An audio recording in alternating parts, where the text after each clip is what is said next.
दोस्तों क्या आप जानते हैं आईसीसी हर साल बीसीसीआई को 2000 करोड़ रुपए देता है। तो वहीं आईसीसी इस बार होने वाले T20 विश्व कप विजेता टीम को 46 करोड़ की प्राइज मनी देगा। इसके अलावा रनर अप को 13.36 करोड़ रुपए मिलेंगे। इतना ही नहीं, सेमीफाइनल और लीग खेलने वाली टीमों को भी करोड़ों रुपए मिलेंगे। आखिर आईसीसी इतना पैसा कहां से लाता है और कैसे होती है कमाई, और ये बात जानकर आपको शौकीन लगेगी कि इस बार अमेरिका और वेस्ट इंडीज में खेले जाने वाले T20 विश्व कप का आयोजन आईसीसी नहीं बल्कि पीएम नरेंद्र मोदी करवा रहे हैं। जी मजाक नहीं है दोस्तों, बल्कि हकीकत है। इसके पीछे पीएम नरेंद्र मोदी का एक प्लान है जो शायद आप नहीं जानते। इस बारे में भी हम आगे इस वीडियो में बात करेंगे। दोस्तों लगभग 200 साल पहले मनोरंजन की तर्ज पर शुरू हुआ खेल क्रिकेट आज क्रिकेट प्रेमियों के बीच एक रिलीजन की तरह बन गया है। दुनिया भर के 108 देशों में क्रिकेट खेला जाता है। इसमें 12 वो देश हैं जो टेस्ट क्रिकेट खेलते हैं, तो वहीं 92 एसोसिएट देश हैं जो या तो वनडे क्रिकेट खेलते हैं या तो T20 क्रिकेट, और इन सभी पर कमांड रखता है आईसीसी यानी इंटरनेशनल क्रिकेट काउंसिल, जिसके कंधों पर ना सिर्फ दुनिया भर की क्रिकेट कराने की जिम्मेदारी होती है बल्कि हर 4 साल में वनडे विश्व कप तो 2 साल में T20 विश्व कप टूर्नामेंट को सफल बनाने का दारोमदार भी होता है। इतना ही नहीं, आईसीसी हर साल बीसीसीआई को 2000 करोड़ रुपए देता है। तो वहीं ऑस्ट्रेलिया से लेकर पाकिस्तान, इंग्लैंड और सभी परमानेंट मेंबर को हजारों करोड़ रुपए का भुगतान करता है। इसी महीने शुरू हुए अमेरिका और वेस्ट इंडीज में आईसीसी T20 विश्व कप के लिए आईसीसी विजेता टीम को 46 करोड़ की प्राइज मनी देगा।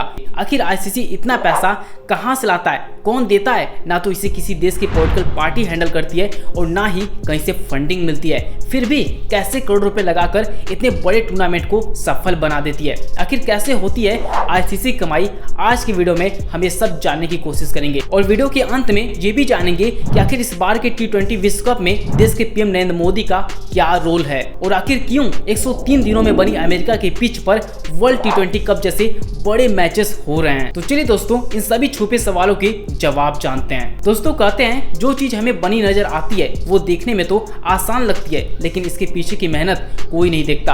आप घर बैठे जो लाइव मैच देखते हैं वो ऐसे ही आप तक नहीं पहुंचती। उस लाइव फीडिंग के पीछे 100 से अधिक लोगों की मेहनत और एकाग्रता होती है, जिसकी वजह से हम लाइव मैच का एक एक हिस्सा देख पाते हैं। दोस्तों आप लोग लाइव मैच देखने के लिए केबल वाले को तो पैसा देते ही होंगे, और वो पैसा स्टार स्पोर्ट्स के पास जाता है। फिर स्टार स्पोर्ट्स कुछ हिस्सा बचाकर बाकी पैसा आईसीसी को देता है, क्योंकि जो आईसीसी टूर्नामेंट होते हैं इसके ब्रॉडकास्टिंग राइट्स सिर्फ आईसीसी ही तय करता है। दोस्तों आपने कभी सोचा है कि आईसीसी टूर्नामेंट के मैच स्टार स्पोर्ट्स पर ही क्यों आते हैं? तो ऐसा इसलिए क्योंकि आईसीसी ने साल 2023 में स्टार स्पोर्ट्स को $1.98 बिलियन यानी लगभग 14,000 करोड़ रुपए में ब्रॉडकास्टिंग राइट्स बेचे थे, जो 2023 के अंत में समाप्त हो गए थे। लेकिन डिज्नी स्टार चैनल ने 2022 में ही आईसीसी इवेंट के अधिकार अपने नाम कर लिए, और इसके लिए डिज्नी स्टार ने आईसीसी को $3 अरब का भुगतान किया। इसका मतलब अब 2024 से 2027 तक आप आईसीसी के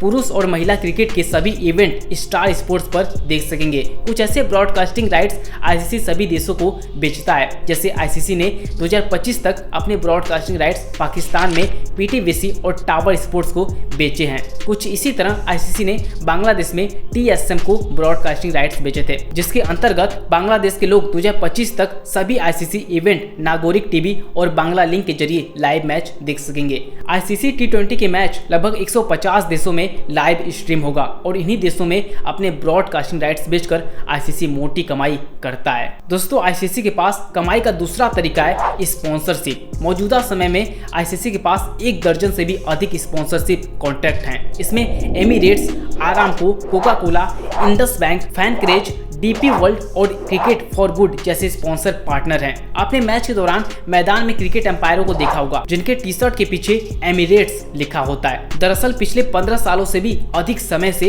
एमिरेट्स आईसीसी का प्रायोजक बना हुआ है। जिस सभी कंपनियां आईसीसी इवेंट के दौरान ओवर की समाप्ति पर अपने एड चलवाने के लिए करोड़ों रुपए आईसीसी को देती हैं, जिससे उन कंपनियों की प्रमोशन हो जाती है। स्पॉन्सरशिप को आईसीसी कुछ कैटेगरी में भी डिवाइड करती है, जैसे global partner, category partner, social media partner. कुछ परमानेंट स्पॉन्सर तो आईसीसी के साथ 5 सालों से लेकर 10 सालों तक कॉन्ट्रैक्ट कर लेती हैं और कुछ कंपनियां सिर्फ विश्व कप के लिए कॉन्ट्रैक्ट करती हैं। ऐसे ही अलग अलग देशों की कंपनियां आईसीसी से कॉन्ट्रैक्ट करती हैं और इस तरह आईसीसी इवेंट के दौरान अरबों रुपए की कमाई कर लेता है। दोस्तों, इसके बाद आईसीसी कमाई का जरिया टिकट की सेलिंग होती है, यानी एक मैच की टिकट की बिक्री का 50% पैसा आईसीसी को मिलता है, तो वहीं 50% क्रिकेट एसोसिएशन के पास जाता है। चलिए रिसेंटली होने वाले आईसीसी T20 विश्व कप को ही ले लेते हैं। 9 वेन्यू में खेले जाने वाले इस विश्व कप में कुल 55 मैच खेले जाएंगे और इन सभी मैचों में टिकट बिक्री का 50% पैसा आईसीसी अपने पास रखेगा। जानकारी के मुताबिक इस बार डायमंड कैटेगरी के टिकट की कीमत $20,000 है,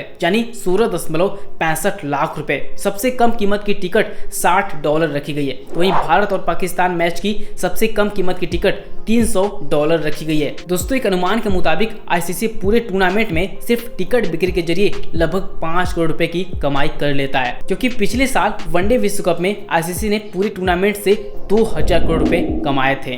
अगर आप सही मायनों में देखें तो आईसीसी होस्टिंग और टूरिज्म के जरिए भी करोड़ों रुपए की कमाई आसानी से कर लेता है। इस तरह की कमाई का तो कोई ऑफिशियल डेटा तो नहीं है, लेकिन जिस देश में आईसीसी इवेंट होता है, होस्ट कंट्री खुद तो होस्टिंग के जरिए पैसे कमाती है, साथ ही उसका कुछ परसेंटेज आईसीसी को भी मिलता है। अब आप यूं समझिए जैसे अमेरिका और वेस्ट इंडीज में T20 विश्व कप का आयोजन हो रहा है। यहाँ विदेशी क्रिकेट प्रशंसक भी मैच देखने आएंगे, इससे टूरिज्म बढ़ने लगता है, यानी जिस शहर के स्टेडियम में मैच होने वाला होता है वहाँ के आसपास के बार, रेस्टोरेंट, होटल का बिजनेस तेजी से बढ़ने लगता है। ये सभी लोग कमाई का एक बड़ा हिस्सा क्रिकेट एसोसिएशन को देते हैं, फिर उसका कुछ हिस्सा आईसीसी को मिलता है और इस तरह आईसीसी की कमाई का एक जरिया टूरिज्म में भी होता है। सफल आयोजन से होस्ट कंट्री की जीडीपी में ग्रोथ देखने को मिलती है। लोग यह सोचकर इन्वेस्ट करने लगते हैं कि आने वाले समय में फिर से होस्टिंग राइट्स मिलेंगे और इस तरह से आईसीसी इन माध्यमों से कमाई करके विश्व कप विजेता की प्राइज मनी मैनेज करता है। लेकिन दोस्तों, क्या आप जानते हैं कि जिस देश में